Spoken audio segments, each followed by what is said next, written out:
حویلی میں آج ہوا کا رخ بدلا تھا۔ حشمت خانزادہ کی گہری نظریں دیوان خانے میں بیٹھے ہر فرد پر تھی، جہاں خبر ایک زلزلے کی طرح پھیلی ہوئی تھی۔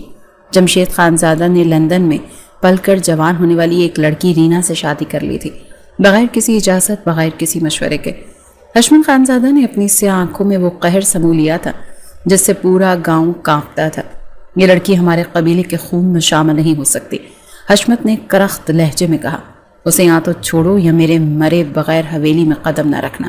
جمشید نے اپنے بوڑھے باپ کی آنکھوں میں دیکھ کر کہا، بابا، رینا ہماری روایات سیکھ لے گی، وقت لگے گا مگر وہ بدلے گی۔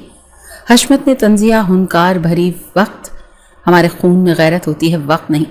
جمشید کے سامنے اب یا بیوی تھی یا باپ کی ناراضگی، مگر اس بار وہ باپ کی ناراضگی مول لینے کو تیار تھا۔ وہ رینا کا ہاتھ تھام کر گاؤں کی سڑکوں پر سب کے سامنے حویلی لے آیا۔ ہر نظر ان پر لگی تھی، حیرت، نفرت، تجسس۔ رینا، جس کی زندگی لندن کے کھلے ماحول میں پروان چڑھی تھی، اب اس ویران حویلی میں قید ہو گئی تھی، جہاں دن لمبے اور راتیں اجنبی لگتی تھیں۔ وہ خوبصورت تھی، سانولی سی رنگت کے ساتھ تیز نیلی آنکھیں، لیکن حویلی کی عورتوں کی نظروں میں وہ ایک اجنبی تھی، ایک گناہ۔ رینا نے شروع ہی سے کوشش کی کہ صحن میں پاؤں ننگے کر کے چلنا، حویلی کی بوڑھی عورتوں کی باتیں سننا، کچن میں ہاتھ پٹانا، مگر اندر ہی اندر وہ گھٹنے لگی تھی۔ وہ لندن کی روشن گلیوں، فری سٹائل زندگی اور آزادی کی عادی تھی۔ یہاں تو ہر سانس حساب مانگتی تھی۔ اکثر شام کو جب وہ حویلی کے برآمدے میں بیٹھی ہوتی تو اس کی آنکھوں میں ایک اندیکھی دنیا کی یاد آتی۔ جمشید اسے تسلی دیتا، رینا، تھوڑا وقت دو، سب ٹھیک ہو جائے گا۔ مگر وقت جیسے زخم کو اور گہرا کرتا جا رہا تھا۔ 6 ماہ بعد ایک ٹھنڈی شام جب برآمدے میں ہلکی ہلکی بارش ہو رہی تھی، رینا نے فیصلہ سنا دیا، جمشید، میں اب مزید یہاں نہیں رہ سکتی، میں واپس لندن جانا چاہتی ہوں۔ جمشید کے چہرے پر حیرت اور غصہ ایک ساتھ آیا۔ یہ تم کیا کہہ رہی ہو رینا؟ ہم نے عہد کیا تھا ساتھ نبھائیں گے۔ رینا کی آنکھوں میں نمی تھی مگر آواز میں عزم۔ میں نبھانے کی کوشش کر چکی ہوں جمشید، مگر یہ قید ہے میرے لیے، یہ رسمیں، یہ فرسودہ سوچیں، میں گھٹ رہی ہوں یہاں پر۔ جمشید نے سختی سے اس کا بازو پکڑ کر کہا، تو کیا میں اپنی حویلی چھوڑ کر تمہارے ساتھ چلا جاؤں؟ میرے باپا کا سامنا کیسے کروں گا؟ رینا نے خود کو چھڑوا کر کہا، میں تمہیں مجبور نہیں کر رہی، میں خود جا رہی ہوں، اکیلی۔ رات بھر ان کے درمیان خاموشی کا طوفان چلتا رہا۔ رینا نے اپنے چند کپڑے ایک بیگ میں ڈالے، صبح کی پہلی کرن کے ساتھ وہ گاڑی میں بیٹھی اور پیچھے مڑ کر دیکھے بغیر روانہ ہو گئی۔ جمشید حویلی کے مین گیٹ پر کھڑا اسے جاتا دیکھتا رہا۔ آنکھوں میں ایک انکہی شکست تھی مگر انا کا زہر حلق سے نیچے نہ اتر سکا۔ رینا کے جانے کے بعد حویلی میں ایک گھٹن چھا گئی۔ بوڑھی عورتوں نے سکون کا سانس لیا، مردوں نے حشمت خانزادہ کی جیت پر خاموش خوشی منائی۔ جمشید اندر سے ٹوٹ چکا تھا مگر باہر سے وہی روایتی مرد بن گیا جسے احساسات دکھانے کی اجازت نہیں تھی۔ حشمت نے ایک شام دیوان خانے میں بیٹھے جمشید سے کہا، بیوی بھاگ گئی یا تم نے خود جانے دیا؟ جمشید نے نظریں جھکا کر کہا، ابا جان، جو نصیب میں نہیں ہوتا اسے روکنے کا فائدہ نہیں۔ حشمت نے سگریٹ کے دھوئیں میں اپنی تلخی چھپاتے ہوئے کہا، چلو اب عقل آ گئی تمہیں، ایک اصل خانزادہ لڑکی سے بیاہ کر دیں گے جو اس حویلی کی عزت میں اضافہ کرے۔ جمشید چپ رہا، نہ حامی بھری اور نہ انکار کیا، مگر دل کے کسی کونے میں رینا کی ہستی ہوئی آنکھیں لندن کی گلیوں میں گھومتے لمحے اب بھی ساکت تصویروں کی طرح جمے ہوئے تھے۔ رینا جو اب ہزاروں میل دور ایک اجنبی شہر میں ایک نئے سفر کی تیاری کر رہی تھی، خود بھی یہ نہیں جانتی تھی کہ اس کی زندگی ایک اور موڑ لینے والی ہے۔ کہیں نہ کہیں دونوں کے نصیب کی لکیریں ابھی مکمل مٹی نہیں تھی اور حویلی کی دیواروں پر لکھی قسمت کی کہانی ابھی ادھوری تھی۔ لندن کی ٹھنڈی صبح میں جب دھند ہر منظر کو دھندلا دیتی تھی، رینا ایک نئی حقیقت کے ساتھ جاگ رہی تھی۔ چھوٹے سے فلیٹ کے بیڈ پر روم میں وہ تنہا بیٹھی تھی، ہاتھ میں اسپتال کی رپورٹ تھامے خالی نظروں سے دیوار کو گھور رہی تھی۔ وہ حاملہ تھی، رپورٹ پر لکھے چند الفاظ نے اس کی دنیا کو پلٹ دیا تھا۔ گہری سانس لیتے وہ بیڈ کی پوچھ سے ٹیک گئی، آنکھوں میں ایک انجانی خوشی اور خوف کا ملا جلا رنگ تھا۔ ایک نیا آغاز، ایک نئی زندگی۔ اس نے خود سے سرگوشی کی مگر یہ خوشی ادھوری تھی۔ رینا نے کئی بار سوچا کہ جمشید کو بتائے یا نہ بتائے۔ دل کہتا تھا شاید بچی کی خبر سن کر وہ سب کچھ چھوڑ کر آ جائے گا، مگر دماغ تلخ حقیقتیں یاد دلاتا تھا۔ جمشید خانزادہ اپنے باپ کی مرضی کے آگے کبھی کھڑا نہیں ہوا تھا۔ کئی دن کے تذبذب کے بعد اس نے ہمت کی، ایک شام موبائل اٹھایا اور پاکستان کا نمبر ڈائل کیا۔ لمبی بیپ کے بعد کال ملی، دوسری طرف خاموشی چھائی رہی۔ پھر جمشید کی آواز ابھری، رینا۔ رینا کی آنکھیں بھیگ گئی مگر لہجہ مضبوط رکھا، جمشید، میں ماں بننے والی ہوں۔ چند لمحے خاموشی چھائی رہی جیسے وقت رک گیا ہو۔ پھر جمشید کا خشک لہجہ آیا، تمہیں مبارک ہو۔ رینا کے دل پر کسی نے برف ڈال دی۔ اس نے ہچکچاتے ہوئے کہا، کیا تم یہاں آؤ گے؟ جمشید نے ایک تھکی ہوئی سانس لی۔ بابا جان نے میرا نکاح طے کر دیا ہے، چند دن میں رسم ہے۔ رینا کی زبان گنگ ہو گئی، ہاتھ لرزنے لگے۔ اس نے بمشکل خود کو سنبھالا اور فون بند کر دیا۔ اس شام لندن کی بارش بے رحم ہو گئی۔ رینا کھڑکی کے پاس کھڑی بارش کی بوندوں کو دیکھتی رہی، جیسے ہر بوند اس کی آنکھوں کے آنسوں سے جڑی ہے۔ وقت آگے بڑھا، پیٹ بڑھنے لگا۔ فلیٹ کے سنسان کمروں میں رینا اپنے بڑھتے وجود سے باتیں کرتی۔ میری بیٹی، تم میرے لیے ایک نئی دنیا ہوگی، تمہیں کسی کی کمی محسوس نہیں ہونے دوں گی۔ 9 مہینے بعد ایک سرد دسمبر کی رات رینا نے ایک بیٹی کو جنم دیا۔ ننھی سی جان گلابی گال بند مٹھیوں کے ساتھ رینا کے سینے پر سوئی ہوئی تھی۔ رینا نے اس کا نام عروسہ رکھا، خوابوں کی شہزادی۔ کمرے میں کوئی خوشی بانٹنے والا نہیں تھا مگر رینا نے اپنی بیٹی کو دیکھ کر پورے جہان کی خوشی محسوس کی تھی۔ دن ہفتوں میں بدلے، ہفتے مہینوں میں۔ رینا نے اکیلے ہی بیٹی کی پرورش شروع کی۔ کام پر جاتی تو عروسہ کو نرسری میں چھوڑتی، شام کو تھکی ہاری واپس آتی تو عروسہ کی معصوم ہنسی ساری تھکن اتار دیتی۔ وقت کے ساتھ ساتھ عروسہ میں ایک چمک پیدا ہوئی، نیلی آنکھیں اور سادہ مگر گہری مسکراہٹ۔ ہر کوئی پوچھتا کتنی حسین بچی ہے، کس پر گئی ہے؟ رینا دل ہی دل میں کہتی، اپنے باپ پر بھی اور مجھ پر بھی۔ عروسہ جب بولنا سیکھنے لگی تو پہلا لفظ جو اس نے کہا وہ ماں تھا۔ رینا نے اس لمحے خود سے وعدہ کیا کہ وہ اپنی بیٹی کو کبھی کسی محرومی کا شکار ہونے نہیں دے گی۔ لندن کی گلیاں ان دونوں کی ساتھی بن گئیں۔ کبھی پارک میں جھولوں پر ہنستی، کبھی آئس کریم کھاتے ہوئے رینا کو کہانی سناتی۔ رینا نے جمشید سے دوبارہ کبھی رابطہ کرنے کی کوشش نہیں کی۔ وہ جان چکی تھی کہ جو دروازے ایک بار بند ہو جائیں ان پر دستک دینا اپنی ہی عزت کو رونتا ہے۔ ان سالوں میں رینا نے خود کو اور اپنی بیٹی کو مضبوط بنایا۔ چھوٹے موٹے کورسز کی، ایک چھوٹی نوکری سے بڑی پوسٹ پر پہنچی۔ ہر کامیابی، ہر ترقی عروسہ کے نام کر دی۔ عروسہ میں ماں کی قربانیوں کو محسوس کرنے لگی تھی۔ اپنی عمر سے زیادہ سنجیدہ، زیادہ ذمہ دار بن گئی تھی۔ ایک دن جب رینا عروسہ کے بال سنوار رہی تھی، عروسہ نے پوچھا، ماں میرے بابا کہاں ہیں؟ رینا کے ہاتھ ایک پل کو رک گئے، پھر اس نے پیار سے عروسہ کے گال پر ہاتھ رکھا اور کہا، کہیں بہت دور، جہاں سے لوٹنا آسان نہیں۔ عروسہ نے خاموشی سے سر ہلا دیا۔ بچوں کے دل جلدی سمجھ جاتے ہیں جہاں باتیں ادھوری رہ جائیں۔ وقت تیزی سے گزرا۔ عروسہ 16 سال کی ہو گئی، ایک نازک سی کلی جو اب جوان ہونے لگی تھی، چہرے پر ماں جیسا وقار اور آنکھوں میں باپ جیسی خاموشی۔ رینا نے کبھی دوبارہ شادی کا نہیں سوچا۔ اس کی دنیا صرف عروسہ تھی۔ وہ خود کو خوش قسمت سمجھتی تھی کہ اس نے ایک ایسی بیٹی پائی تھی جو اس کی ہمت بھی تھی اور امید بھی، مگر قسمت کو شاید کچھ اور منظور تھا۔ ایک صبح جب دھند کھڑکی کے پار بکھری ہوئی تھی، رینا کی طبیعت بگڑ گئی۔ اسپتال میں ڈاکٹر نے سر ہلا کر کہا، کینسر پھیل چکا ہے۔ رینا نے مسکرا کر ڈاکٹر کی بات سنی، جیسے زندگی کی سب سے کڑی سچائی سے صلح کر لی ہو۔ گھر لوٹ کر اس نے عروسہ کے سامنے مضبوط بننے کی کوشش کی، مگر اندر ہی اندر وہ جانتی تھی کہ اس کے پاس وقت کم ہے۔ عروسہ اکثر رات کو ماں کے بستر کے پاس بیٹھ کر کہانیاں سناتی۔ دونوں ہنستی، روتی اور ان لمحوں کو سمیٹتی رہتی۔ پھر وہ دن آ گیا جب رینا کی سانسیں ہارنے لگی۔ عروسہ نے اس کا ہاتھ تھاما ہوا تھا۔ رینا نے آخری بار اپنی بیٹی کی آنکھوں میں جھانکا اور بمشکل مسکرا کر کہا، بیٹی کبھی خود کو اکیلا نہ سمجھنا، تم میری جان ہے۔ اور پھر خاموشی چھا گئی۔ عروسہ کی دنیا ٹوٹ کر بکھر گئی تھی۔ اب اسے اپنی ماں کی آخری خواہش پوری کرنی تھی۔ ایک اجنبی سرزمین چھوڑ کر ایک اجنبی وطن کا سفر شروع کرنا تھا، جس کی منزل ایک ایسی دنیا تھی جس کے بارے میں وہ صرف کہانیوں میں سنتی آئی تھی۔ لندن کے سنسان کمرے میں عروسہ سفید چادر میں لپٹی اپنی ماں کی خاموش لاش کو دیکھ رہی تھی۔ ہسپتال کے عقبی حصے میں بیٹھ کر وہ پتھر کی مورت بنی تھی۔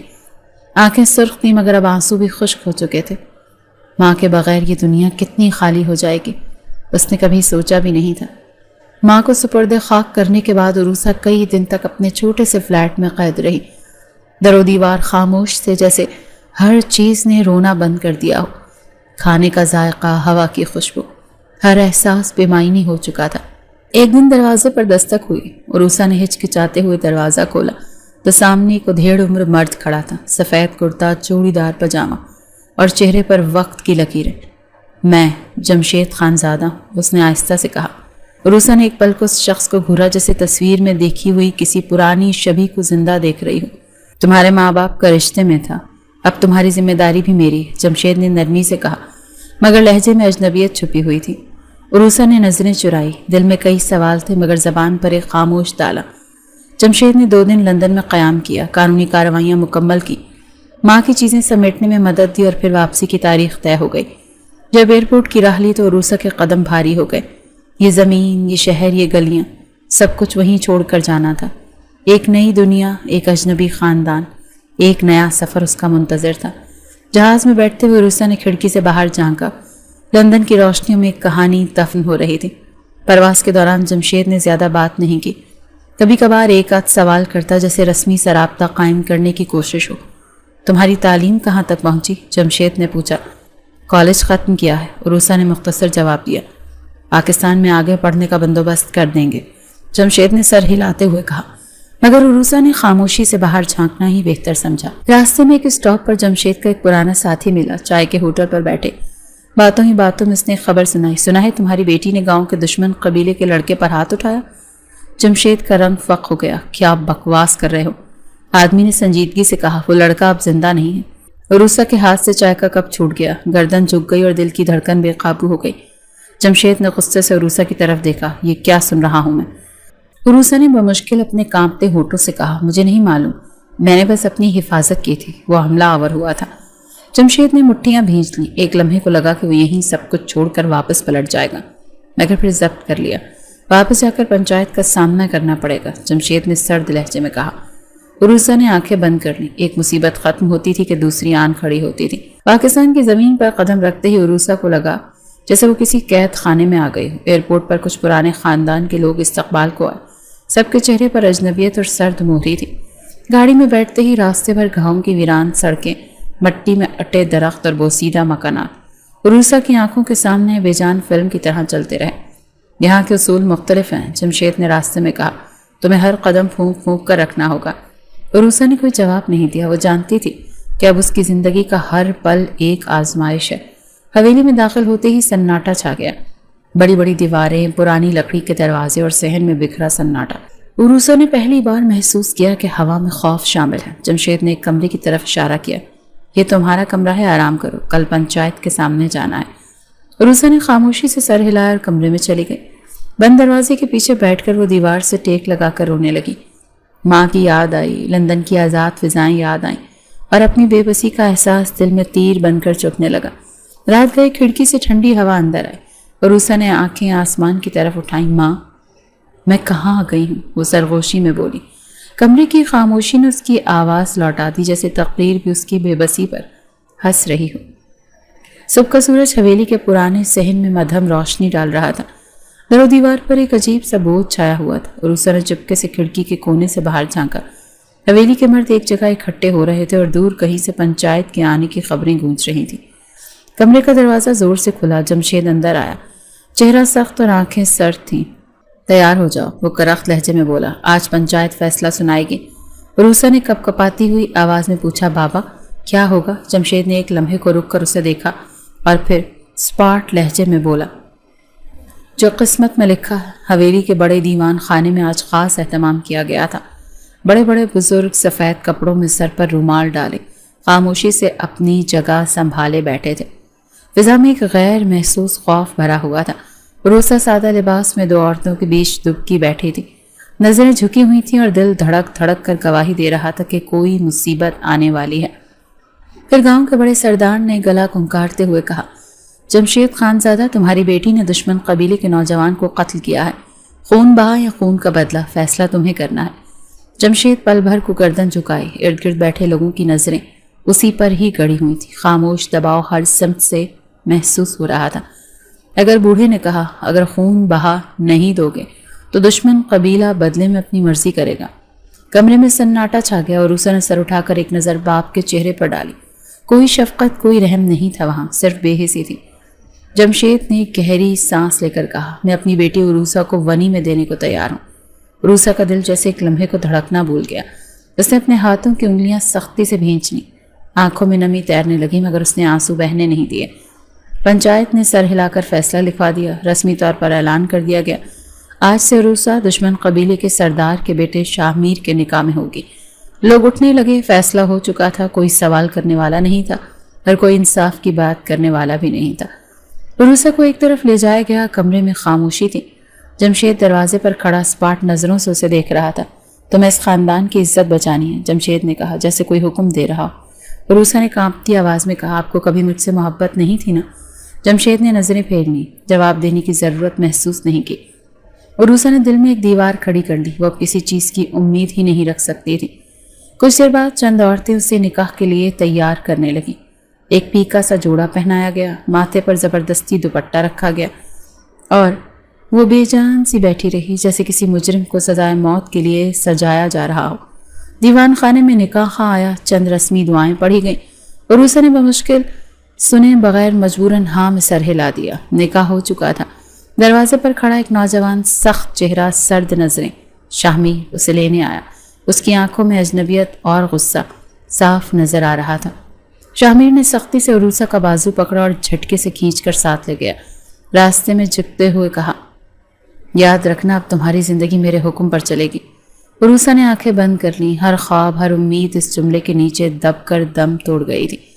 حویلی کے پرانے صحن میں قدم رکھتے ہوئے شاہمیر نے عروسہ کو ایک ٹھنڈے کمرے میں دھکیل دیا۔ بوسیدہ دیواریں، ٹوٹی کھڑکیاں اور خالی پلنگ، یہی اس کا نیا جہان تھا۔ کمرے کے دروازے پر شاہمیر کی آواز ابھری، صبح سے پہلے اگر باہر نکلی تو اچھا نہیں ہوگا۔ دروازہ زور سے بند ہوا۔ عروسہ نے لرزتے ہاتھوں سے چہرہ ڈھانپ لیا۔ اندھیرے میں بیٹھی وہ دیر تک سسکتی رہی، ماں کی گرم باہوں کی یاد، لندن کی کھلی ہوا اور سب کچھ خواب بن کر آنکھوں میں بہنے لگا۔ رات ڈھل گئی، باہر کتوں کے بھونکنے کی آوازیں گونج رہی تھی۔ حویلی کی پرانی گھنٹی دور کہیں بجی جیسے تقدیر کی گواہی دے رہی ہو کہ عروسہ کی آزادی اب ماضی کا قصہ بن چکی ہے۔ عروسہ ٹھنڈی زمین پر بیٹھی اپنی انگلیوں سے فرش کو کرید رہی تھی۔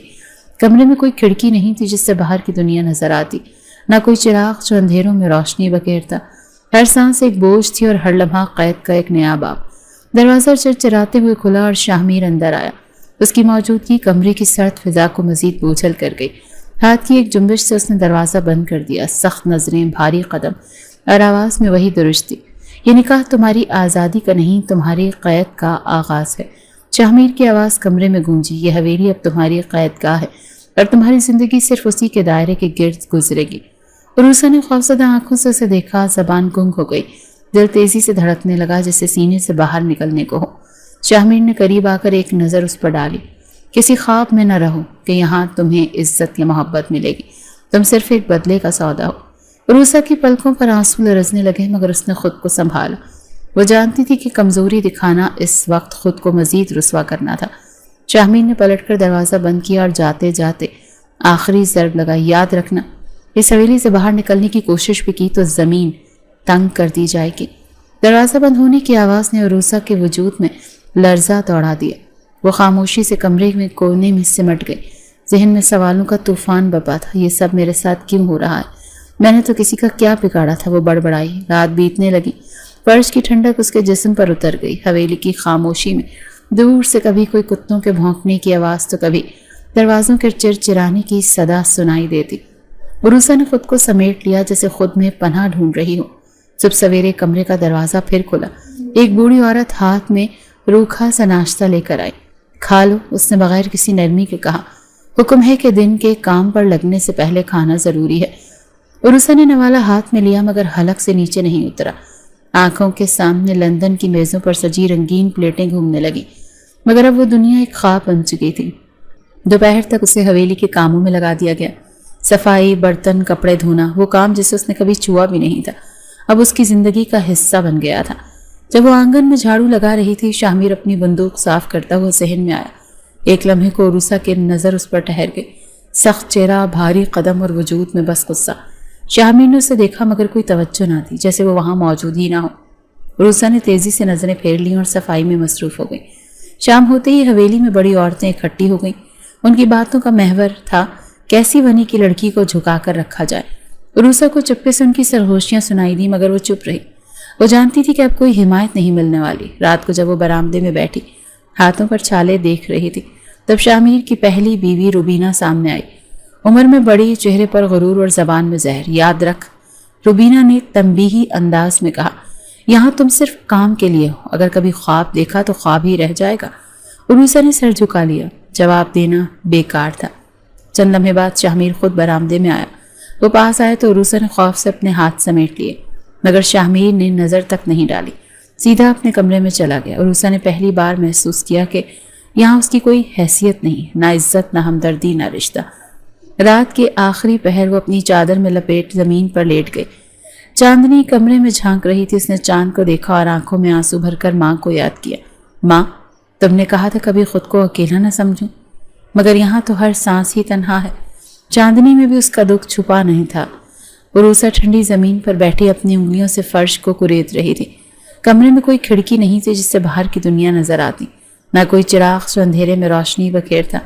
ہر سانس ایک بوجھ تھی اور ہر لمحہ قید کا ایک نیا باب۔ دروازہ چرچراتے ہوئے کھلا اور شاہ اندر آیا۔ اس کی موجودگی کمرے میں سرد فضا کو مزید بوجھل کر گئی۔ ہاتھ کی جنبش سے اس نے دروازہ بند کیا، سخت نظریں، بھاری قدم اور آواز میں درستی۔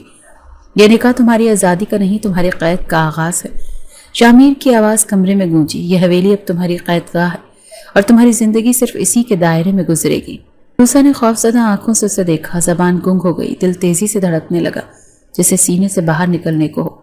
شاہ نے قریب آ کر ایک نظر اس پر ڈالی۔ کسی خواب میں نہ رہو، یہاں تمہیں عزت یا محبت ملے گی، تم صرف ایک بدلے کا سودا ہو۔ عروسہ کی پلکوں پر آنسو لرزنے لگے، مگر اس نے خود کو سنبھالا۔ وہ جانتی تھی کمزوری دکھانا اس وقت خود کو مزید رسوا کرنا تھا۔ اچانک کسی نے اندیکھی کشش میں شاہ سے اس کا بازو مضبوطی سے تھام کر اسے اپنی طرف کھینچ لیا۔ عروسہ اس کے سخت وجود سے ٹکرائی۔ اس کے قریب آ کر شاہ نے چند لمحے کے لیے نظریں گاڑ دیں، جیسے خود اپنے ہی عمل پر حیران ہو۔ عروسہ کا دل سنبھلنے کا نام نہیں لے رہا تھا۔ وہ شاہ کی آنکھوں میں غصے اور کسی انکہی الجھن کی چمک دیکھ سکتی تھی۔ سانسیں جیسے رک گئی تھی۔ شاہ کے ہاتھ کی گرفت میں بجلی سی بھری ہوئی تھی، مگر اس نے کوئی حد پار نہ کی۔ اس کا انداز سخت مگر بے حد محتاط تھا، جیسے کسی انجانی تڑپ کو خود پر مسلط کر رہا ہو۔ یاد رکھنا، وہ دھیمی مگر شدید آواز میں بولا، میری مرضی کے بغیر تمہاری زندگی کا کوئی لمحہ نہیں گزرے گا۔ ایک جھٹکے سے اسے چھوڑتے ہوئے شاہ پلٹ گیا۔ ان کے قدموں کی چاپ کمرے سے دور جاتی رہی، مگر عروسہ کی دھڑکنیں بے ترتیب رہیں۔ دروازہ زور سے بند ہوا۔ عروسہ نے کانپتے ہاتھوں سے چہرہ ڈھانپ لیا۔ آنکھوں سے آنسو بے ہوشی کی حالت میں بہنے لگے۔ ابھی چند لمحے پہلے جو کچھ ہوا وہ خواب اور حقیقت کے بیچ معلق تھا۔ اندھیرے میں بیٹھی وہ دیر تک سسکتی رہی۔ ماں کی گرم باہوں کی یاد، لندن کی کھلی ہوا، سب کچھ خواب بن کر آنکھوں میں بہنے لگا۔ صبح سویرے کمرے کا دروازہ پھر کھلا اور ایک بوڑھی عورت ہاتھ میں روکھا سا ناشتہ لے کر آئی۔ کھا لو، اس نے بغیر کسی نرمی کے کہا۔ حکم ہے کہ دن کے کام پر لگنے سے پہلے کھانا ضروری ہے۔ عروسہ نے نوالا ہاتھ میں لیا، مگر حلق سے نیچے نہ اترا۔ آنکھوں کے سامنے لندن کے میزوں پر سجی رنگین پلیٹیں گھومنے لگی، مگر اب وہ دنیا ایک خواب بن چکی تھی۔ دوپہر اسے حویلی کے کاموں میں لگا دیا گیا، صفائی، برتن، کپڑے دھونا۔ وہ کام جسے اس نے کبھی چھوا بھی نہیں تھا، اب اس کی زندگی کا حصہ بن گئے تھے۔ جب وہ آنگن میں جھاڑو لگا رہی تھی، شاہ اپنی بندوق صاف کرتا ہوا صحن میں آیا۔ ایک لمحے کو عروسہ کی نظر اس پر ٹھہر گئی، سخت چہرہ، بھاری قدم اور وجود میں بس غصہ۔ شاہ نے اسے دیکھا مگر کوئی توجہ نہ دی، جیسے وہ وہاں موجود ہی نہ ہو۔ عروسہ نے تیزی سے نظر پھیر لی اور صفائی میں مصروف ہو گئی۔ شام ہوتے ہی حویلی میں بڑی عورتیں اکٹھی ہو گئیں۔ ان کی باتوں کا محور تھا کیسے ونی کی لڑکی کو جھکا کر رکھا جائے۔ وہ کام جسے اس نے کبھی چھوا بھی نہیں تھا، وہ اس کی زندگی کا حصہ بن گئے تھے۔ جب وہ آنگن میں جھاڑو لگا رہی تھی، شاہ اپنی بندوق صاف کرتا ہوا صحن میں آیا۔ ایک لمحے کو عروسہ کی نظر اس پر ٹھہر گئی، سخت چہرہ، بھاری قدم اور وجود میں بس غصہ۔ شاہ نے اسے دیکھا مگر کوئی توجہ نہ دی، جیسے وہ وہاں موجود ہی نہ ہو۔ عروسہ نے تیزی سے نظر پھیر لی اور صفائی میں مصروف ہو گئی۔ شام ہوتے ہی حویلی میں بڑی عورتیں اکٹھی ہو گئیں اور ان کی باتوں کا محور تھا کیسے ونی کی لڑکی کو جھکا کر رکھا جائے۔ عروسہ کو چپکے سے ان کی سرگوشیاں سنائی دیں، مگر وہ چپ رہی۔ وہ جانتی تھی کہ اب کوئی حمایت نہیں ملنے والی۔ رات کو جب وہ برآمدے میں بیٹھی ہاتھوں پر چھالے دیکھ رہی تھی، تب شاہ کی پہلی بیوی روبینہ سامنے آئی۔ عمر میں بڑی، چہرے پر غرور اور زبان میں زہر۔ یاد رکھنا، روبینہ نے تنبیہی انداز میں کہا، یہاں صرف تم کام کے لیے ہو، اگر کبھی خواب دیکھا تو خواب ہی رہ جائے گا۔ عروسہ نے سر جھکا لیا، جواب دینا بیکار تھا۔ چند لمحے بعد شاہ خود برآمدے میں آیا۔ وہ پاس آئے تو عروسہ نے خوف سے اپنے ہاتھ سمیٹ لیے، مگر شاہ نے نظر تک نہیں ڈالی، سیدھا اپنے کمرے میں چلا گیا۔ عروسہ نے پہلی بار محسوس کیا کہ یہاں اس کی کوئی اہمیت نہیں، نہ عزت ہے، نہ ہمدردی اور نہ رشتہ۔ رات کے آخری پہر وہ اپنی چادر میں لپیٹ زمین پر لیٹ گئی۔ چاندنی کمرے میں جھانک رہی تھی، اس نے چاند کو دیکھا اور آنکھوں میں آنسو بھر کر ماں کو یاد کیا۔ ماں تم نے تو کہا تھا کہ میں کبھی خود کو اکیلا نہ سمجھوں، مگر یہاں تو ہر سانس ہی تنہا ہے۔ چاندنی میں بھی اس کا دکھ چھپا نہ تھا۔ صبح کی روشنی حویلی کے در و دیوار سے ٹکرا کر اندر آئی، مگر عروسا کے کمرے میں اندھیرا ہی چھایا رہا۔ وہ فرش پر بیٹھی اپنے زخم زدہ ہاتھوں کو دیکھ رہی تھی، جن پر چھالے اب پرانے ہو چکے تھے۔ باہر سے قدموں کی چاپ سنائی تھی اور پھر دروازہ زور سے کھلا۔ روبینہ شاہمیر کی پہلی بیوی اندر آئی۔ اس کے چہرے پر سرد مسکراہٹ تھی، آنکھوں میں برتری اور لہجے میں زہر۔ آج سے تم صرف ایک کنیز ہو اس حویلی کی۔ روبینہ کی آواز میں نفرت چھلک رہی تھی، نہ کوئی عزت نہ کوئی رشتہ، بس کام کرو گی اور زبان بند رکھو گی۔ عروسا نے نظریں جھکا لی، جسم تھک چکا تھا مگر دل ابھی بھی کہیں نہ کہیں مزاحمت کر رہا تھا۔ روبینہ نے ہاتھ کے اشارے سے ایک نوکرانی کو بلایا، جسے صحن کی صفائی کے ساتھ ساتھ گھوڑوں کے استبل کی صفائی بھی کرنی تھی۔ ذرا معلوم تو ہو کہ اصلی زندگی کیا ہوتی ہے۔ نوکرانی نے سر ہلا کر عروسا کو بازو سے پکڑ کر باہر نکالا۔ عروسا خاموشی سے اس کے ساتھ چلتی رہی۔ اس کی آنکھوں میں کوئی خواب باقی نہ تھا، بس ایک گہری خاموشی تھی۔ صحن میں جھاڑو پکڑے، مٹی اڑاتے ہاتھ چلنے لگے۔ ہر جھاڑو کے ساتھ اس کی ماں کی یاد آتی، جو کہتی تھی بیٹی زندگی میں کبھی اپنی عزت پر آنچ نہ آنے دینا۔ مگر یہاں عزت کا تو سوال ہی پیدا نہیں ہوتا تھا۔ عزت ایک رسی کی طرح تھی جسے اس نے جکڑ دیا گیا تھا۔ استبل کی صفائی کرتے ہوئے گھوڑے بے چین ہو کر ہنہنانے لگے۔ ہاتھ میں لکڑی کی چھڑی پکڑے ایک خدمتگار نے سختی سے کہا، جلدی کر، سردار کے گھوڑے کو وقت پر نہلانا ہے۔ عروسا نے کانپتے ہاتھوں سے کام تیز کیا۔ مٹی، گوبر، پسینے کی بو میں اس کا سانس لینا مشکل ہو رہا تھا، مگر وہ چپ چاپ سب سہتی رہی۔ شام ہوتی اسے باورچی خانے بھیجا گیا۔ روبینہ کی نگرانی میں سبزی کاٹنا، چولہا جلا کر روٹیاں پکانا، یہ سب کام وہ کر رہی تھی، جس نے کبھی خود اپنے لیے پانی کا گلاس تک نہیں بھرا تھا۔ ایک بار جب وہ چولہے کے سامنے جھکی ہوئی تھی، روبینہ پاس آئی۔ ہاتھ میں ایک گرم توا تھا۔ اچانک سے اس نے توا عروسا کے قریب کر کے کہا، ذرا غلطی سے بھی کوئی کام خراب ہوا تو یہ تیرے ہاتھ پر لگاؤں گی۔ عروسا نے سہم کر سر ہلایا۔ اس کی پلکیں لرز رہی تھیں، مگر زبان بند تھی۔ وہ جان چکی تھی کہ یہاں آنسو کوئی نہیں دیکھتا۔ رات گئی، جب سب کام ختم ہو چکے، عروسا صحن میں بنی ایک کچی جھونپڑی میں بیٹھی اپنی انگلیوں کو سہلا رہی تھی۔ ان پر چھوٹے چھوٹے زخم تھے، پر کوئی مرہم لگانے والا نہیں تھا۔ اسی وقت شامیر صحن سے گزرتا ہوا دکھائی دیا۔ عروسا نے ایک لمحے کو نظریں اٹھا کر اسے دیکھا۔ شامیر نے بھی اسے ایک نظر دیکھا، مگر چہرے پر کوئی تاثر نہ آیا۔ وہ آگے بڑھ گیا جیسے وہ کوئی بے جان چیز ہو۔ عروسا نے آنکھیں موند لیں، دل میں ایک ہوک سی اٹھی۔ کیسا نکاح تھا یہ، کسی زندگی تھی یہ جس میں شوہر کی محبت نہیں تھی اور نہ گھر کا سکون۔ اچانک ایک تیز چیخ نے ماحول کو چیر دیا اور عروسا نے چونک کر دیکھا۔ روبینہ غصے میں پاگل ہو کر ایک نوکرانی پر چلا رہی تھی، یہ کام ٹھیک سے نہیں کیا تو سمجھ لو، تمہیں بھی اس کنیز کے ساتھ باندھ دوں گی، روبینہ نے عروسا کی طرف اشارہ کرتے ہوئے کہا۔ عروسا نے سرد مہری سے یہ منظر دیکھا۔ اب اسے کسی کی چیخ، کسی کی دھمکی کچھ بھی خوف زدہ نہیں کرتا تھا۔ اس کا دل تو پتھر بن چکا تھا۔ رات کو جب سو گئے سب، تو عروسا نے چھت کی طرف دیکھا۔ ستارے بھی یہاں مدھم لگتے تھے، جیسے حویلی کی دیواروں نے روشنی کو بھی قید کر لیا ہو۔ اس نے سرگوشی میں خود سے کہا، ماں اگر سن سکتی ہو تو دعا کرو، میں ہار نہ مانوں۔ ایک سرد ہوا کا جھونکا آیا، جیسے کوئی نامعلوم دعا قبول ہو گئی ہو۔ مگر صبح پھر ایک نئی ذلت کا سورج لے کر آئی تھی، اور عروسا تیار تھی ہر تپتی دھوپ میں، ہر زخم کے ساتھ خاموشی سے زندہ رہنے کے لیے۔ عروسا کی زندگی اب حویلی کے پچھواڑے میں بنے ایک چھوٹے اندھیرے کمرے تک محدود ہو چکی تھی۔ کمرے جیسے کوارٹر کہا جاتا تھا، ٹوٹی پھوٹی دیواروں سے بھرا ہوا تھا۔ چھت میں سے بارش کا پانی ٹپکتا اور زمین ہمیشہ گیلی رہتی۔ کمرے میں ایک پرانا بوسیدہ بستر پڑا تھا، جس پر لیٹنے سے زیادہ تکلیف ہوتی تھی۔ صبح سویرے اٹھ کر حویلی کا ہر کام کرنا اس کی ذمہ داری تھی۔ برتن مانجنا، کپڑے دھونا، آنگن کی صفائی، جانوروں کے لیے چارہ ڈالنا۔ کوئی لمحہ ایسا نہیں تھا جب اس کے ہاتھ خالی ہوں۔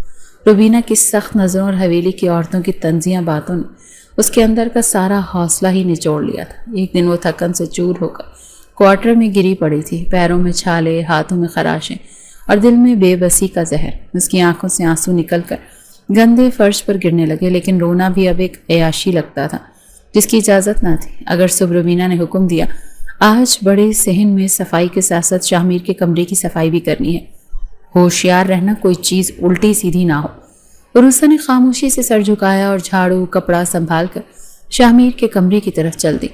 دل میں ایک انجانا سا خوف تھا، مگر اب خوف بھی عادت بن چکا تھا۔ کمرے میں داخل ہوتے ہی اس نے ایک نظر دوڑائی۔ کمرہ سجا ہوا تھا مگر مردانہ سختی جھلکتی تھی۔ دیوار پر بندوقیں، میز پر بکھرے کاغذات اور ایک طرف شاہمیر کا لباس ترتیب سے رکھا تھا۔ عروسہ نے جھاڑو شروع کیا، پھر کپڑے سے فرنیچر ہٹا کر صاف کرنے لگی۔ دل ہی دل میں دعا کر رہی تھی کہ جلدی کام مکمل ہو اور وہ یہاں سے واپس نکل جائے۔ اسی دوران دروازہ زور سے کھلا اور شاہمیر اندر داخل ہوا۔ اس کی نظر سیدھی عروسہ پر پڑی جو جھک کر میز صاف کر رہی تھی۔ لمحے بھر کو وہ رکا، پھر اس کی آنکھوں میں غصہ بھڑک اٹھا۔ یہاں کیا کر رہی ہو تم؟ شاہمیر کی آواز گونجی۔ عروسہ نے ہڑ بڑھا کر جھاڑو زمین پر گرا دی اور گھبرا کر پیچھے ہٹی۔ میں وہ صفائی کر رہی تھی، بیگم صاحبہ نے کہا تھا۔ شاہمیر نے قدم آگے بڑھایا، اس کے چہرے پر شدید ناراضی تھی۔ بغیر اجازت میرے کمرے میں قدم رکھنے کی جرت کیسے ہوئی تھی؟ عروسہ نے ہچکچاتے ہوئے کہا، مجھے حکم ملا تھا، میں نے اپنی طرف سے کچھ نہیں کیا۔ شاہمیر نے قریب آ کر سخت لہجے میں کہا، یاد رکھو چاہے حکم کوئی بھی دے، میرے کمرے کی حدود تمہارے لیے ہمیشہ بند رہے گی۔ عروسہ کی آنکھوں میں آنسو بھر آئے، وہ ایک لفظ کہے بغیر پیچھے ہٹی اور تیزی سے کمرے سے باہر نکل گئی۔ اس کا دل زور زور سے دھڑک رہا تھا، جیسے ابھی پسلیاں توڑ کر باہر آ جائے گا۔ باہر نکل کر وہ کوارٹر کی طرف دوڑی، بند دروازے کے پیچھے جا کر زمین پر گر پڑی۔ سانس اکھڑی تھی اور آنکھوں سے بے تحاشا آنسو بہنے لگے۔ میں نے تو کچھ غلط نہیں کیا، وہ خود سے بڑبڑائی، پھر بھی ذلت میرا مقدر کیوں بن گئی ہے؟ کوارٹر کی دیواروں نے اس کی آواز سنی مگر کوئی جواب نہ آیا۔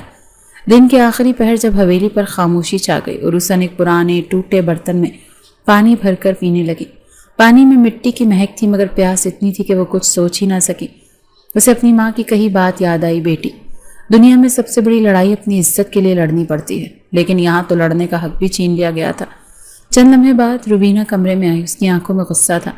شاہمیر کے کمرے میں صفائی کرتے ہوئے کچھ تو گرا دیا ہوگا تم نے، اب اس کمرے کے باہر بھی تمہارا سایہ برداشت نہیں ہوگا۔ عروسہ نے سر جھکا کر خاموشی سنی، جواب دینا اب اسے بے معنی لگنے لگا تھا۔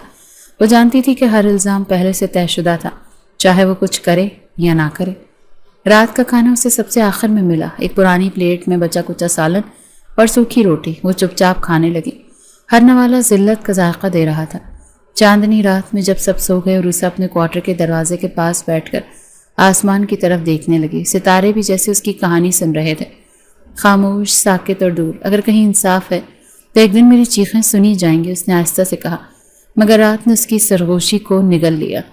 رات کے سائے حویلی پر چھا چکے تھے اور ذہن میں پھیلی خاموشی کے بیچ عروسہ دبے قدموں برآمدے میں کام کر رہی تھی، ہاتھ میں پرانا کپڑا جس سے وہ ستونوں کو رگڑ کر صاف کر رہی تھی۔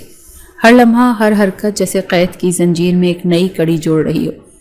اسی دوران روبینہ، شاہمیر کی پہلی بیوی، فون پر کسی سے دبے انداز میں بات کر رہی تھی۔ عروسہ زیادہ دور نہیں تھی، کان میں سرگوشیاں سی پڑنے لگی۔ ہاں سن لو میری بات۔ روبینہ کی آواز میں عجلت اور سازش تھی۔ اگر کسی طرح زمین کے اصل کاغذات میرے ہاتھ لگ جائے تو میں ایک لمحہ بھی یہاں نہ رکوں، سیدھی شہر نکل جاؤں گی۔ دوسری طرف سے کوئی سوال پوچھا گیا تو روبینہ نے ہنستے ہوئے جواب دیا، بس تھوڑا صبر کرو، سردار کو بیوقوف بنانا کوئی مشکل کام نہیں۔ عروسہ نے سانسیں روک لیں، وہ دیوار کے پیچھے دبک کر کھڑی ہو گئی، دل زور زور سے دھڑکنے لگا۔ اس کی سمجھ میں نہیں آ رہا تھا کہ یہ کون سا نیا طوفان ہے جو حویلی کے سر پر منڈلانے لگا ہے۔ اچانک اس کے ہاتھ سے کپڑا گر گیا، فرش پر ہلکی سی آواز ہوئی۔ روبینہ چونک کر پیچھے مڑی، اس کی نظریں عروسہ پر جا ٹھہری۔ کیا کر رہی تھی یہاں؟ روبینہ کی آنکھوں میں شعلے بھڑک اٹھے۔ عروسہ نے جلدی سے کہا، میں صفائی کر رہی تھی، مگر روبینہ کے شک کو اور بھڑکانے کے لیے کافی تھا۔ وہ آگے بڑھی، عروسہ کا بازو جھٹکے سے پکڑ کر کھینچا اور زوردار تھپڑ رسید کیا۔ چور، جاسوس، چھپ کر باتیں سننے کی ہمت کیسے ہوئی؟ عروسہ کے گال پر جلن کی شدت تھی مگر اس نے چیخنے کے بجائے دانت بھینچ لیے۔ ہر بار کی طرح اس بار بھی خاموشی ہی اس کی ڈھال بنی۔ روبینہ نے عروسہ کے بالوں سے پکڑ کر گھسیٹتے ہوئے صحن کے بیچوں بیچ لا پھینکا۔ چاندنی میں حویلی کے دوسرے لوگ بھی جاگ گئے۔ شاہمیر کی بہن زلیخا، جو ہمیشہ موقع کی تلاش میں رہتی تھی، لپک کر آئی۔ روبینہ کی طرف دیکھ کر بولی، اسے تو سبق سکھانا ہی پڑے گا ورنہ کل کلاں کو پورے قبیلے میں ناک کٹوا دے گی۔ زلیخا نے بھی موقع ضائع نہ کیا، عروسہ پر ایک اور چانٹا مارا، پھر لات ماری۔ عروسہ زمین پر سمٹ گئی، ہر ضرب اس کی سانس روکنے لگی مگر زبان پر ایک حرف نہ آیا۔ سوچتی کیا ہے خود کو؟ زلیخا نے جھک کر اس کے گال کو مٹھی میں جکڑتے ہوئے کہا، تجھے یہیں سڑنا ہے، اسی زمین پر۔ خواب دیکھنا بند کر دے۔ عروسہ نے آنکھیں بند کر لیں، اپنے اندر کی ٹوٹتی ہمت کو سنبھالنے کی کوشش کی۔ دل میں ایک سوال گونج رہا تھا کہ آخر میری غلطی کیا ہے؟ اتنے میں شاہمیر بھی باہر نکل آیا۔ حویلی کی روشنی میں اس کی پرچھائی لمبی ہو گئی تھی۔ اس نے ایک نظر زمین پر گری عروسہ پر ڈالی۔ عروسہ نے التجا بھری نظروں سے اسے دیکھا، جسے آخری امید اسی شخص سے تھی، مگر شاہ میر نے سرد لہجے میں کہا، جو سنتی ہے وہ سہتی بھی ہے۔ یہ کہہ کر وہ پلٹ گیا اور عروسا کی بچی کچی امید بھی اس کے قدموں کی چاپ کے ساتھ رخصت ہو گئی۔ روبینہ نے ٹھوکر مار کر کہا، اب یہاں یوں ہی پڑی رہنا ہے، جب دل چاہے اٹھ جانا۔ سب لوگ واپس اپنے کمروں کی طرف چل دیے۔ عروسا تنہا چاندنی کے نیچے مٹی میں لت پت پڑی تھی۔ رات کا ہر لمحہ اس پر برس رہا تھا، مگر وہ اب چیخنے یا رونے کے قابل نہ رہی، صرف خاموشی میں آنکھوں سے آنسو بہتے رہے۔ کئی گھنٹے بعد جب سردی کی شدت برداشت سے باہر ہوئی تو وہ بمشکل اپنے زخموں کو جسم کو گھسیٹ کر کوارٹر تک لے آئی۔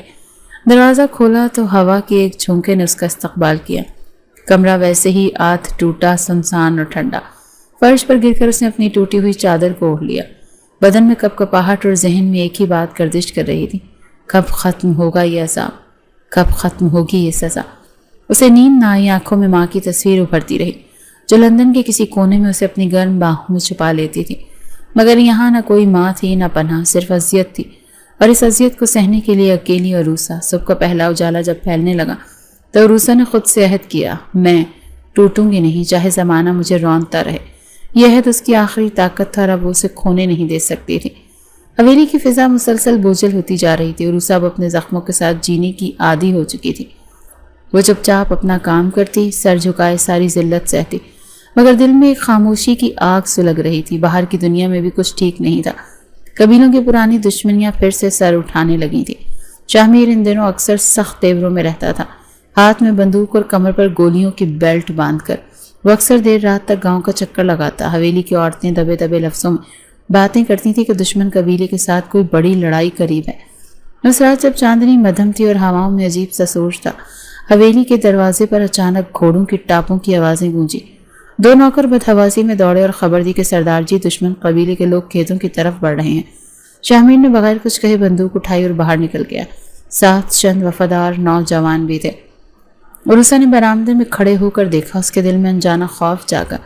کچھ ہونے والا تھا، کوئی طوفان بس سر پر تھا۔ رات کا سناٹا گولیوں کی آوازوں سے پھٹ گیا، فضا میں چیخیں اور شور مچ گیا۔ عروسا نے کانوں پر ہاتھ رکھ لیے، دل دھڑکنے لگا جیسے ہر گولی اس کی پسلیوں پر لگ گئی ہو۔ کچھ دیر بعد خاموشی چھا گئی۔ صبح کی روشنی میں خبر پھیل گئی کہ دشمن قبیلے کا نوجوان بہرام فائرنگ میں مارا گیا تھا۔ گاؤں میں کوہرام مچ گیا، سب کی نظریں شاہ میر پر تھیں۔ حویلی میں بڑے سردار کی بیٹھک ہوئی، دشمن قبیلے کے نمائندے گرجتے ہوئے آئے۔ ان کی آنکھوں میں خون اترا ہوا تھا۔ ہمارے بیٹے کا خون بہایا گیا ہے، ایک بوڑھا دشمن سردار چیخا، اور ہم یہ خون یوں نہیں چھوڑیں گے۔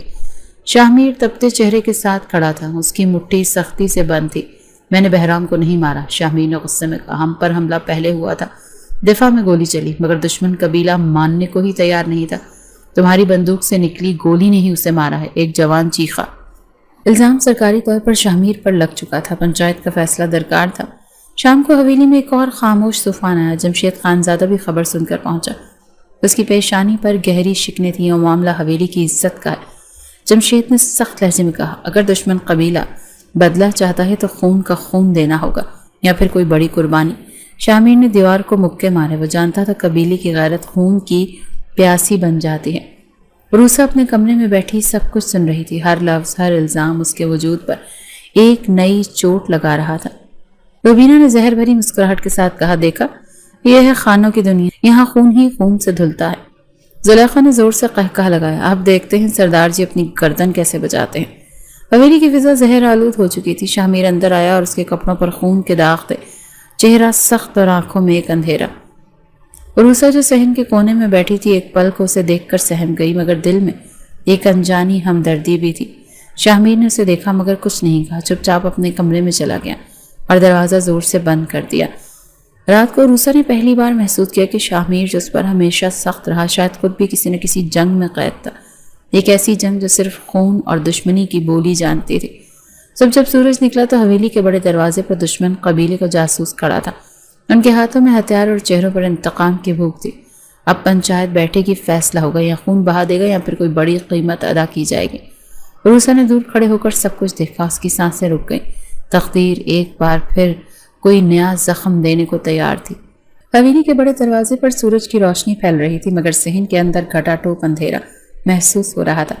مرد خاموشی سے دیوان خانے میں جمع ہو چکے تھے، ہر چہرے پر تناؤ، ہر نظر میں فیصلہ کن بے رحمی۔ شاہ میر دیوان خانے کے بیچوں بیچ کھڑا تھا، ہاتھ کی مٹھی بند جبڑے سخت دشمن قبیلے کے سردار نے سرد آواز میں اعلان کیا، تم نے ہمارا بیٹا مارا ہے، یا خون بہا دو یا اپنی بہن کو غنی میں دے دو۔ پورے ہال میں سناٹا چھا گیا۔ چند لمحے کے لیے سب کچھ رک گیا۔ شامیر کی بہن جو دروازے کے قریب کھڑی تھی ساکت ہو گئی، آنکھوں میں خوف کی ایک سونامی تھا۔ شامیر نے ایک لمحے کو آنکھیں بند کر لی۔ وہ جانتا تھا کہ اگر انکار کیا تو قبیلے کی جنگ چھڑ جائے گی، زمینیں، حویلی، سب کچھ راکھ ہو جائے گا۔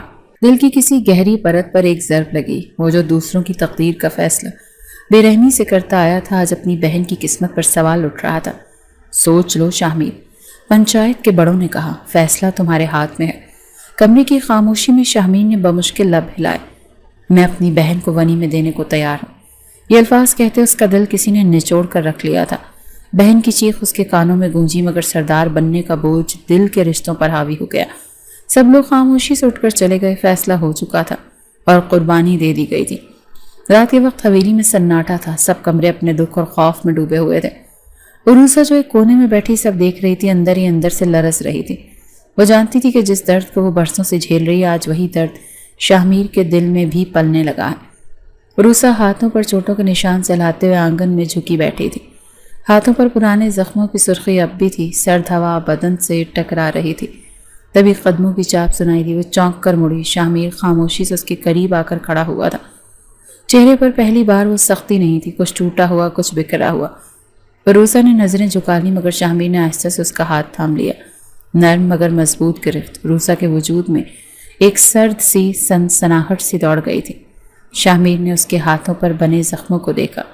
کچھ لمحے وہ یوں ہی تھما رہا، پھر دھیمی آواز میں بولا، یہ سب سہتے ہوئے بھی تم نے کبھی چیخا نہیں؟ عروسہ کی پلکیں لرز گئیں۔ پہلی بار کسی نے اس کا درد پہچانا تھا۔ شامیر نے آہستگی سے اس کے زخمی ہاتھ پر انگلی پھیری۔ حرکت میں ایک بے ساختہ نرمی تھی، ایک بے آواز تڑپ۔ عروسہ نے بے یقینی سے اسے دیکھا۔ وہ شامیر جو ہمیشہ سخت تھا، آج اس کے زخموں پر مرہم رکھ رہا تھا۔ میں نے تمہیں تکلیف دینے کے لیے نہیں لایا تھا یہاں۔ شامیر کی آواز مدھم تھی، جیسے کوئی بوجھ ہلکا کر رہا ہو۔ عروسہ کے دل میں ایک نرم سی لہر اٹھی تھی۔ وہ سب کچھ بھول گئی، مار، ذلت، تنہائی، بس اس لمحے کی حرارت میں خود کو بہتا ہوا پایا۔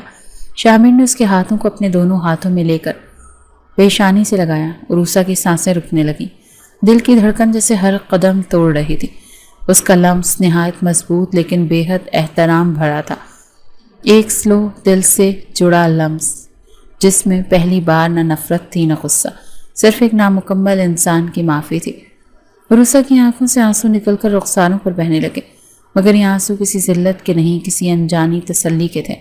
شامیر نے آہستگی سے کہا، اب میں تمہیں مزید برداشت کی آگ میں نہیں جھونکوں گا۔ اس کے لہجے میں خلوص تھا، ایک ایسا خلوص جس پر عروسہ کو خود بھی یقین نہیں آ رہا تھا۔ پھر وہ آہستہ سے اٹھا، عروسہ کے زخموں پر ایک آخری نظر ڈالی اور بغیر کچھ کہے وہاں سے چلا گیا۔ عروسہ دیر تک وہیں بیٹھی رہی، اس کے ہاتھ اب بھی شامیر کے لمس کی حدت سے گرم تھے۔ رات کی خاموشی میں پہلی بار دل کے کسی کونے میں روشنی کی ایک ہلکی سی کرن پھوٹی تھی۔ شاید قید کی یہ دیواریں اب دھیرے دھیرے ٹوٹنے لگی تھی۔ حویلی کی خاموش فضا میں ایک نیا طوفان دبتے دبتے پلنے لگا تھا۔ عروسہ کے دل میں پہلی بار تھوڑی سی روشنی اترنا شروع ہوئی تھی، مگر حویلی کی دیواروں کے پیچھے اندھیری سازشوں کا کھیل اپنے عروج پر تھا۔ ان دنوں شامیر اکثر سنجیدہ اور خاموش رہنے لگا تھا۔ عروسہ جب کبھی دور سے اسے دیکھتی تو محسوس کرتی کہ اس کی آنکھوں میں کوئی انکہی پریشانی جاگتی رہتی تھی۔ ایک دن جب سورج ڈھلنے کے قریب تھا، حویلی کے پچھلے حصے سے بلند آوازیں آنے لگیں۔ ملازمائیں بھاگ بھاگ کر صحن میں اکٹھی ہو گئیں۔ زلیخا اور روبینہ میں تلخ کلامی ہو رہی تھی۔ تمہیں لگتا ہے کہ تم بچ جاؤ گی روبینہ؟ زلیخا چیخی۔ روبینہ کا چہرہ فق ہو گیا، مگر زبان درازی سے باز نہ آئی۔ جو کچھ کیا تم نے بھی تو ساتھ دیا تھا۔ عروسہ سننے کے لیے رکی تھی، دل میں ایک انجانی بے چینی تھی۔ اسی وقت شامیر حویلی میں داخل ہوا تو پورے صحن پر اس کی گرجدار آواز چھا گئی تھی، سب خاموش ہو جاؤ۔ ساری نظریں شامی پر جمنے لگیں۔ روبینہ اور زلیخا خوفزدہ ہو کر پیچھے ہٹنے لگیں۔ مجھے سچ جاننا ہے، شامیر نے روبینہ کی طرف اشارہ کرتے ہوئے کہا۔ ابھی اسی وقت روبینہ نے لب کاٹے، جھوٹ کا بوجھ چہرے پر صاف دکھائی دے رہا تھا۔ شامیر کا چہرہ سخت ہو چکا تھا، کس کے کہنے پر دشمن قبیلے سے ساز باز کی تھی۔ شامیر کی آواز برف کی طرح ٹھنڈی تھی، روبینہ نے ایک پل کو نظریں چرائیں، پھر ہار مان کر بولی، میں نے ہی بہرام کو اکسایا تھا، میں چاہتی تھی کہ تم پر الزام لگے، میں چاہتی تھی کہ تم حویلی چھوڑ دو، زمین کے کاغذات میرے ہاتھ آ جائیں۔ صحن میں سناٹا چھا گیا۔ عروسہ سے صدمے کی آنکھیں پھاڑ کر روبینہ کو دیکھا۔ شاہ میر کا چہرہ لمحے بھر لمحے غصے سے سرخ ہوتا جا رہا تھا۔ تم نے میرے اعتماد کو دھوکہ دیا، میری عزت کو دشمنوں کے ہاتھوں بیچ ڈالا۔ شاہ میر کی آواز بھر گئی۔ روبینہ نے روتے ہوئے قدم بڑھائے۔ مجھے معاف کر دو سردار جی، ایک موقع اور دے دو۔ مگر شاہ میر نے ایک قدم پیچھے ہٹتے ہوئے سخت لہجے میں کہا، تمہارے لیے اس حویلی میں اب کوئی جگہ نہیں۔ تم نے خون کا کھیل کھیلا اور اب تمہیں اس کا انجام بھگتنا پڑے گا۔ روبینہ گھٹنوں کے بل گر گئی، ہاتھ چھوڑے، آنکھوں میں آنسو، مگر شاہ میر کا دل نہ پگھلا۔ آج کے بعد تم میرے نام سے آزاد ہو، میں تمہیں طلاق دیتا ہوں۔ شاہ میر کے الفاظ برف کی طرح سخت اور وزنی تھے۔ روبینہ کی چیخ فضا میں گونج گئی۔ ملازمائے دم سادے کھڑی تھی، کوئی آگے بڑھنے کی ہمت نہ کر سکا۔ شاہ میر نے اشارہ کیا، دو نوکر آگے بڑھے اور روبینہ کو پکڑ کر حویلی سے باہر لے گئے۔ روبینہ کی چیخیں، اس کے رونے کی آوازیں حویلی کے در و دیوار میں دیر تک گونجتی رہیں، پھر رفتہ رفتہ خاموشی چھا گئی۔ عروسہ وہیں صحن میں کھڑی رہ گئی۔ اس کے دل میں کئی سوال تھے، کئی احساسات جنہیں وہ بیان نہیں کر سکتے تھے۔ شاہ میر نے دور کھڑے ہو کر عروسہ کی طرف دیکھا۔ دونوں کے بیچ خاموشی کی ایک طویل دیوار تھی، لیکن اب اس دیوار میں پہلی بار دراڑ پڑی تھی۔ رات کو حویلی میں غیر معمولی سکون تھا، کوئی چیخ، کوئی سازش، صرف ایک گہری خاموشی جس میں ٹوٹے رشتوں کی بازگشت سنائی دیتی تھی۔ عروسہ صحن کے کنارے بیٹھی چپ چاپ چاند کو دیکھ رہی تھی۔ جب شاہ میر اس کے قریب آیا، قدموں کی ہلکی چاپ پر وہ چونکی، مگر پلٹ کر نہیں دیکھا۔ شاہ میر چند لمحے خاموش کھڑا رہا، پھر دھیمی آواز میں بولا، تم نے جو کچھ سہا ہے شاید میں کبھی سمجھ نہ پاتا اگر خود اپنی آنکھوں سے دھوکہ نہ کھاتا۔ عروسہ نے پہلی بار دل کی گہرائی سے شاہ میر کے لہجے میں نرمی محسوس کی تھی۔ مجھے معاف کر سکتی ہو؟ شاہ میر کی آواز میں ایک تکن تھی، ایک پچھتاوا تھا۔ عروسہ نے آنکھیں بند کر لی، ماضی کی تلخیاں، زخموں کی تڑپ تب ایک لمحے میں دھل کر کسی کونے میں دفن ہونے لگی۔ وقت کے ساتھ شاید، عروسہ نے آہستگی سے کہا۔ شاہ میر نے سر جھکا لیا، اس کا غرور، اس کی انا سب مٹی میں مل چکے تھے۔ چاندنی میں دونوں کی خاموشی کسی نئی شروعات کی گواہی دے رہی تھی، جیسے زندگی نے ان دونوں کو آخرکار ایک نیا موقع دے دیا ہو۔ حویلی میں وقت کا رنگ بدلنے لگا تھا۔ پرانی دیواروں پر اب وحشت کے بجائے سکون کی پرچھائیاں تھیں۔ عروسہ نے جب کبھی ایک سائے کی طرح ان راہداریوں میں چلتی تھی، اب آہستہ آہستہ زندگی کی طرف لوٹنے لگی تھی۔ سب سے بڑی تبدیلی شاہ میر کے رویے میں آئی تھی۔ وہ جو کبھی سنگ دل دکھائی دیتا تھا، اب ہر پل اپنے وجود سے عروسہ کو تحفظ دینے لگا تھا۔ اب جب عروسہ کام میں مصروف ہوتی، شاہ میر کی نظریں اکثر اس پر ٹک سی جاتی۔ وہ چھپ کر اس کی محنت، صبر اور خاموش وقار کو دیکھتا رہتا۔ یہ وہی لڑکی تھی جو زخم سہتے سہتے مضبوط ہو گئی تھی، جس کے اندر کی معصومیت ابھی بھی زندہ تھی۔ ایک دن حویلی میں بارش برسنے لگی، گھنے بادلوں کے گھن گرج کے ساتھ موسلا دھار پانی زمین پر گرتا چلا گیا۔ عروسہ صحن میں برتن سمیٹنے نکلی۔ بارش نے پل بھر میں اسے بھگو دیا۔ وہ اپنے دوپٹے کو درست کرتی ہوئی بھاگنے لگی، مگر زمین گیلی ہونے کی وجہ سے پھسل کر گر گئی۔ شاہ میر جو برآمدے میں کھڑا تھا، لمحے بھر میں دوڑ کر اس کے پاس پہنچا۔ عروسہ نے نظر اٹھا کر اسے دیکھا تو اس کی آنکھوں میں خوف اور شرمندگی کی جھلک تھی۔ بغیر ایک لمحہ سائے کے شاہ میر نے اپنی چادر نکالی اور عروسہ کے گرد لپیٹ دی۔ چادر کی گرمی اور شاہ میر کی نزدیکی نے عروسہ کے اندر ایک عجیب سی لرزش پیدا کر دی۔ سانسیں بے ترتیب ہو گئی تھیں۔ کب تک خود کو تنہا سہتی رہوں گی؟ شاہ میر کی آواز نرم مگر گہری تھی۔ عروسہ نے نظریں جھکا لیں۔ وہ ابھی بھی خود کو اس قابل نہیں سمجھتی تھی کہ کسی کے نرم الفاظ پر یقین کرے۔ شاہ میر نے اس کا چہرہ اپنے ہاتھوں میں لے کر آہستگی سے اوپر کیا۔ اس کے لمس میں بے حد نرمی تھی، جیسے کسی قیمتی شے کو چھوتا ہو۔ میں تمہیں صرف اس حویلی کی کنیز نہیں مانتا، شاہ میر نے دھیرے سے کہا۔ تم اب اس حویلی کی عزت ہو، میری عزت ہو، میری زندگی۔ عروسہ کی پلکیں لرزنے لگیں، دل کی دھڑکنیں تیز ہو گئیں۔ بارش کے قطروں نے دونوں کے درمیان ہر فاصلے کو مٹا دیا۔ فضا میں ہلکی ہلکی خوشبو رچی ہوئی تھی، جیسے قدرت خود اس لمحے کی گواہ بن گئی ہو۔ شاہ میر نے اپنے بازوؤں کا حلقہ عروس کے گرد سخت کیا۔ اس بار کوئی جبر نہیں تھا، کوئی زبردستی نہیں، صرف ایک بے آواز یقین تھا، ایک ایسا لمس جو عزت اور محبت کے درمیان پل رہا تھا۔ عروسہ نے پہلی بار خود کو محفوظ محسوس کیا۔ دل میں ایک نرم سی لہر اٹھی اور تھوڑا سا لرزتے ہوئے شاہمیر کے سینے سے لگ گئی تھی۔ شاہمیر نے اس کے کان کے قریب سرغوشی کی، مجھے معاف کر دو عروسہ، جو وقت تم نے بھاری رہا میں اس کا مداوع بننا چاہتا ہوں۔ عروسہ نے اپنی آنکھیں بند کر لیں، اس کے اندر کی تمام تلخیاں، ساری اذیتیں آج اس کی باہوں میں پگھل رہی تھی۔ بارش تیز ہو گئی تھی، صحن کی زمین پانی سے بھر گئی، لیکن شاہمیر اور عروسہ اپنی دنیا میں کھوئے ہوئے تھے جہاں وقت رک گیا تھا۔ شاہمیر نے اپنی چادر مضبوطی سے عروسہ کے گرد لپیٹی اور اسے اپنے ساتھ برآمدے میں لے آیا، ہلکے قدموں سے گویا کسی قیمتی چیز کو سنبھال رہا ہو۔ برآمدے میں پہنچ کر اس نے عروسہ کو لکڑی کے بینچ پر بٹھایا، خود نیچے بیٹھ کر اس کے بھیگے بالوں کو سنبھالا۔ ان میں سے پانی کے قطرے نچڑے۔ عروسہ نے اسے محبت بھری توجہ پر آنکھیں جھکا لی، دل کی کسی گہرائی سے خوشی کا چشمہ پھوٹنے لگا۔ کل سے تم کسی نوکرانی کا کام نہیں کرو گی، شاہمیر نے فیصلہ کن لہجے میں کہا، تم اس گھر کی مالکن ہو۔ عروسہ نے حیرت سے اسے دیکھا، مگر اس کی آنکھوں میں کسی کی طرح کا شک نہیں تھا، وہ سچ کہہ رہا تھا۔ شاہمیر نے مسکرا کر کہا، اور تمہیں اپنے ہونے پر کبھی شرمندہ ہونے کی ضرورت نہیں، تم شاہمیر خان کی شان ہو عروسہ۔ یہ الفاظ عروسہ کے دل میں اتر گئے، وہ جو برسوں سے صرف صبر کا گھونٹ پیتی آئی تھی، آج پہلی بار اپنی زندگی میں خوشی کا ذائقہ محسوس کر رہی تھی۔ شاہمیر نے اپنا ہاتھ بڑھایا، عروسہ نے ہچکچاتے ہوئے اپنا ہاتھ اس کے ہاتھ میں رکھ دیا۔ لمس میں اب کوئی جھجک نہیں رہی تھی، صرف تسلیم اور قبولیت تھی۔